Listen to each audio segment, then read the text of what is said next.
Route des Yungas, Bolivie. Sur la carte, elle est désignée comme la route des Yungas, mais en Bolivie, tout le monde l'appelle Camino de la Muerte, la route de la mort. Longue de 60 km, allant de La Paz à Coruaco, elle offre une descente de plus de 4 heures avec des vides de plus de 1000 mètres d'altitude à travers des chemins de boue, de poussière et de rocailles. Virages au couteau, rétrécissement inopiné, cascades d'eau s'abattant à même la chaussée, étroits ponts au-dessus de ravins plongeant jusqu'à 400 mètres de profondeur. La route de la mort est connue pour son extrême dangerosité.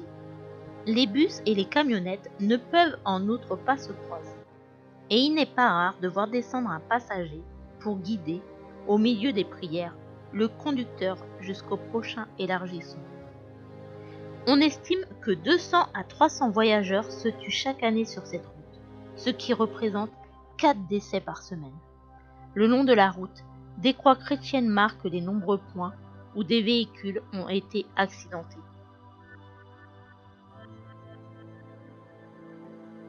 Depuis quelques années, la partie la plus dangereuse du trajet est évitable grâce à un nouveau tracé composé de nombreux ponts et tunnels. En ce qui concerne l'ancien tracé, il est toujours emprunté, mais les accidents s'y font plus rares. Aujourd'hui, cette route est devenue une véritable attraction touristique et de nombreuses agences boliviennes proposent des descentes de la route en vélo avec à la clé le t-shirt « J'ai descendu sur la route la plus dangereuse du monde ». La route de l'Atlantique, Norvège. La route de l'Atlantique est peut-être l'une des plus magnifiques du monde, mais surtout, elle est la plus dangereuse d'Europe. Située dans le nord de la zone côtière du Hustadvika, elle part du village de Bud jusqu'à l'île d'Avroy, soit sur plus de 8 km. La construction de cette route a débuté en 1983, pour se terminer qu'en 1989.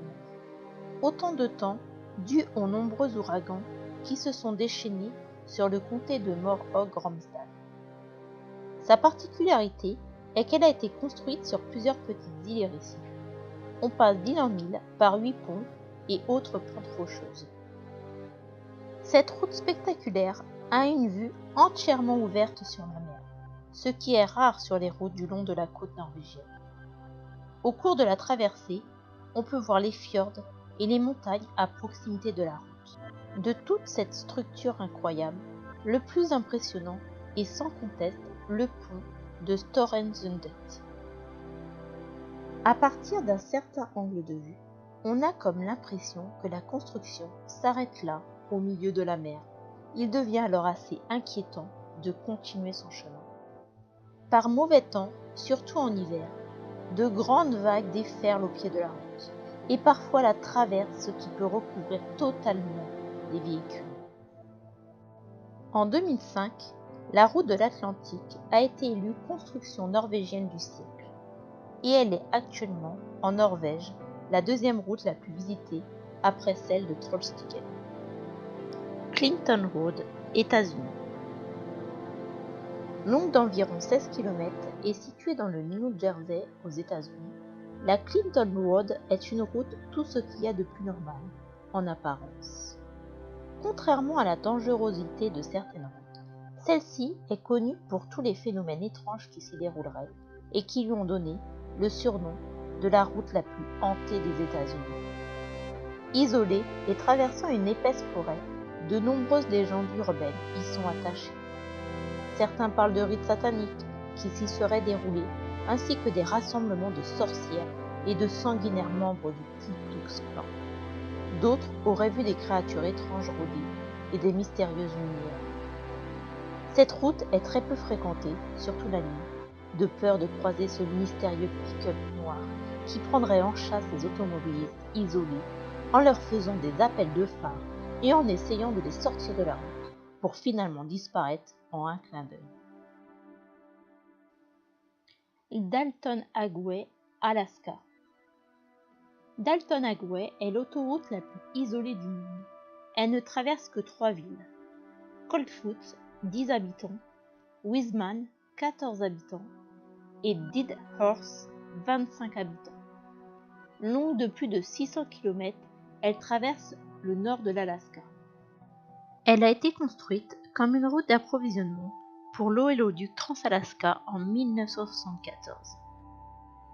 De ce fait, de très importants passages de poids lourds, 160 par jour en été et 250 en hiver, l'empruntent.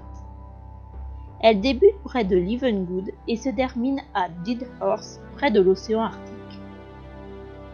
La majeure partie de la route est simplement couverte de gravier, voire uniquement de terre tassée, se transformant en boue à la moindre pluie. Elle est en outre infestée de nids de poules. Pour des petits véhicules ou des motos, la circulation présente des risques certains et il est vivement conseillé à toute personne se lançant dans le voyage d'être bien équipé, rouler toujours phare allumé et de se munir de matériel de survie.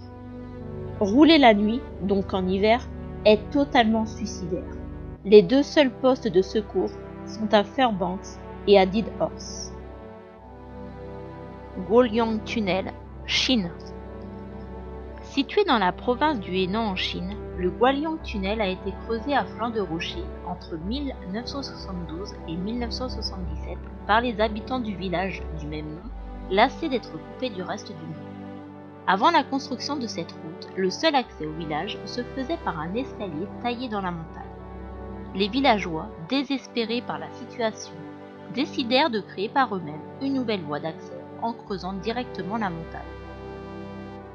Mesurant 1,3 km de long, haut de 5 mètres et large de 4 mètres, ce tunnel mérite assurément sa place dans ce classement en raison de sa difficulté.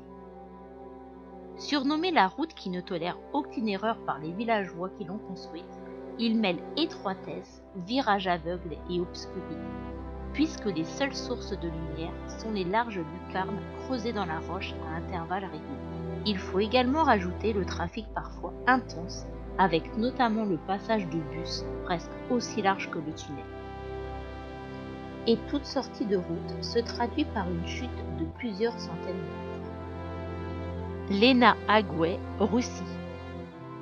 La route de la Lena est une route fédérale qui relie Yakutsk à Skorovodino, ville située au sud de la Sibérie, près du fleuve Amur et la gare de chemin de fer sur le Transsibérien.